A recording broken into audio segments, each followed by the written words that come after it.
67 yosh bemorimizda yurak qon tomirlari yopilib qolgan, stent qo'yish imkoniyati yo'q. Hozir bu aortik koronar shuntlash amaliyotiga ko'rsatma va biz bu amaliyotni hozir boshladik. Oyoqdagi qon tomirlarini yuragiga ko'chiramiz.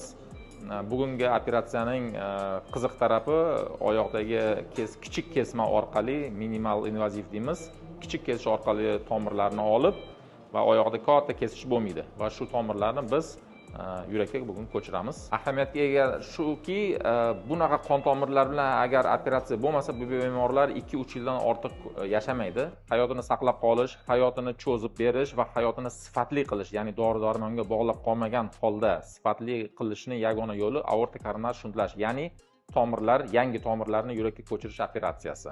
Mana hozir bu bemorda biz aortik koronar shuntlash amaliyotini tugatmoqdamiz. 3 ta tomir almashdi.